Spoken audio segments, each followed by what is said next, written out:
Great choice, Ron. Cassie, great choice. I'm pretty stuffed. Suit is a little tight. So, anyway, there comes a time in every man's life when he meets the love of his life, his partner in crime, his best friend, the person who's going to know and love him for the rest of his life. That moment came for Ron about 15 years ago when he met me. Family and friends, let me just introduce myself. My name is Brandon Manzano. I have the privilege of being Ron's best man. As I get started here today, was today just not a wonderful wedding? Yes. Yes.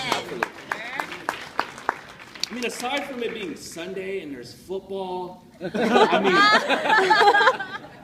mean, everyone came in their Sunday's finest clothes, and you guys played a perfect part in making today special. So let's give your guys a round of applause. Now, I know we have some people that have traveled from very far. We have people from, I think yesterday I heard Hong Kong. Is that correct? And then I heard Kansas and Atlanta. Wow. Right? Anyone else, like anywhere outside of California? North Carolina. North Carolina? Okay. Florida. Florida? Our ATL? How they in? Well, you know, Ron and I grew up in Vallejo, and I know Vallejo's in the house. Yeah, we can travel. All right, well, okay. Now, aside from Cassie being beautiful, kind, intelligent, sweet, patient, devoted, and understanding, I think we can all agree that she looks absolutely gorgeous today.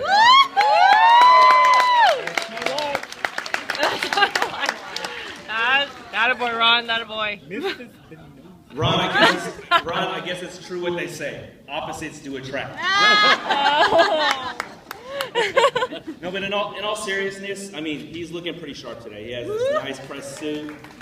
You got the Allen Edmonds on, clean haircut. I mean, you put some real thought into your fit and our fits. He was a bit of a groomzilla. Damn. We had to have the exact same shoes and exact same tie or suit and everything. So, like, you know, you put some real thought into it. We appreciate it. Okay, so before I get into like all the mushy stuff, Ron, I want you to do one thing for me.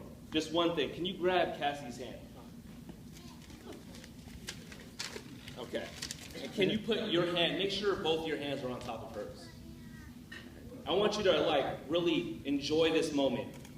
Ruminate, like savor this moment.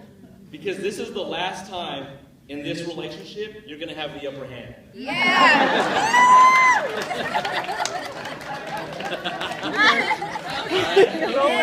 All right. So let me give you guys some background on me and Ron. We met about 15 years ago. And we met on the basketball court of all places. We actually met at Walbert's house, and Walbert's here. Hey, Walbert. And, you know, in Vallejo, like, at least during our generation, we would try to be outside as much as possible. Play basketball, ride bikes, play volleyball. We even played hockey in Vallejo, of all things. Anyway, so one day I rode my bike to Walbert's to go actually play video games. And he was outside playing basketball with Ron and some of the other neighborhood kids. And, you know, from a distance, I was like, who is this kid? He has a Penny Hardaway jersey on. He has a Penny Hardaway shoes on. And I'm thinking, man, who is this guy? And, you know, back then I thought I was king of the court. Nobody could stop me on the basketball court, and then I see this guy. Long behold, Walbert introduced us. Ron had just moved from Hong Kong to Vallejo. And so Ron didn't say very much. You know, he kind of gave me that nod, and I was like, okay. Anyway, so we ended up playing a few games, and I thought Ron, you know, he'd show me some moves I've never seen, and he was really quick.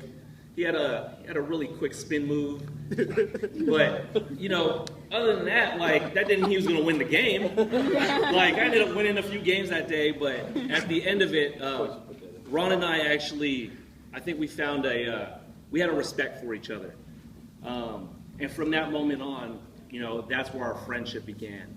And so I like to think of my friendship with Ron. I like to think that basketball gave me my friendship with Ron. And a lot of my friendships actually started from sports. But the one thing basketball has taught, I think both Ron and I, it's taught us two valuable lessons. And the first one is making adjustments.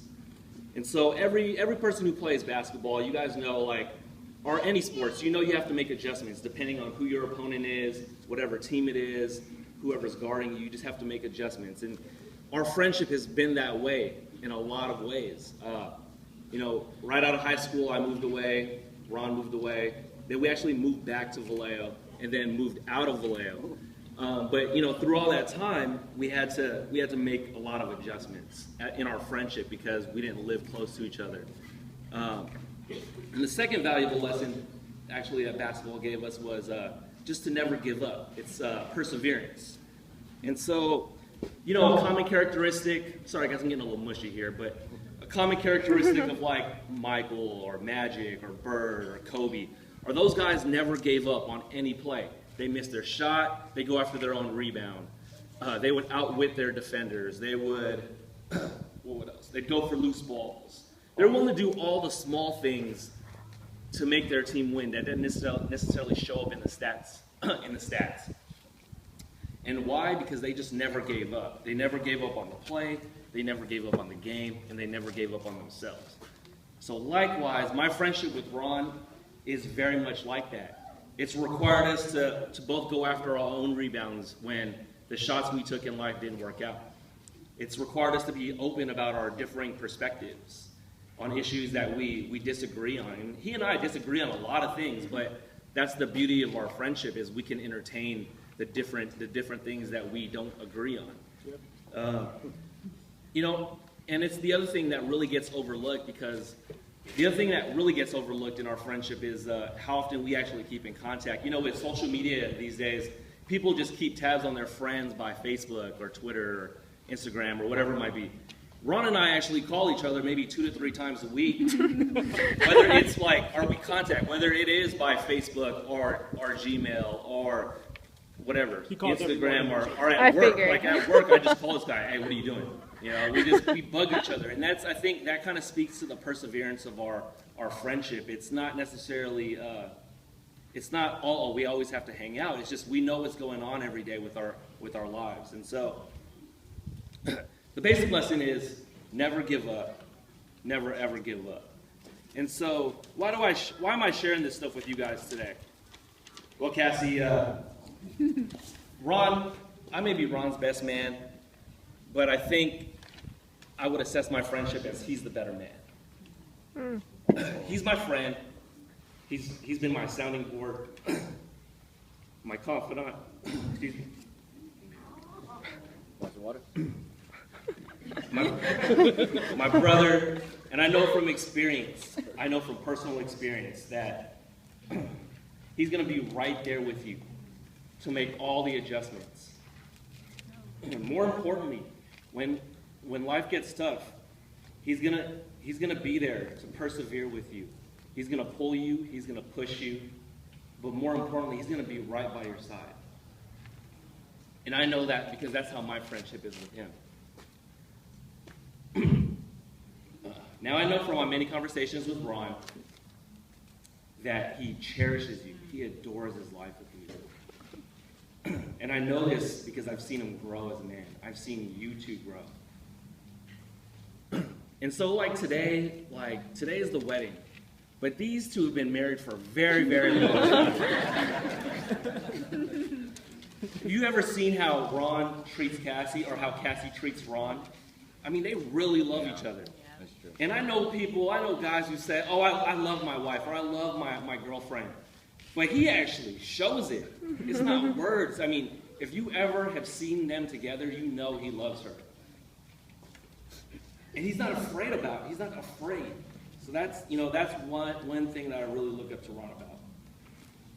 All right. No more mushy stuff. I got some advice for you, Ron. All right. Let's see how this works out. Set the ground rules and establish who's the boss. Tony Depp. Then do everything Cassie says. Secondly, Never be afraid that Cassie will leave you. She spent all this time training you. She's just not going to throw you away. I love that. Thirdly, never forget to say those 3 words every day for the rest of your life. You're right, dear. And lastly, Ron, if you're clever, you'll always have the last word. If you're really clever, you'll never use it.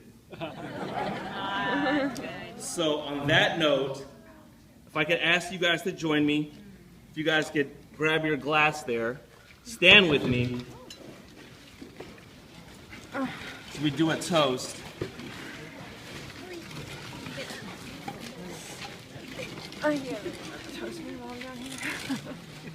To Ron and Cassie, Mr. and Mrs. Benoza, may you have a lifetime of love, laughter, and in the famous words of my favorite rapper, Jay-Z, may the best of your todays be the worst of your tomorrows. Cheers. Cheers.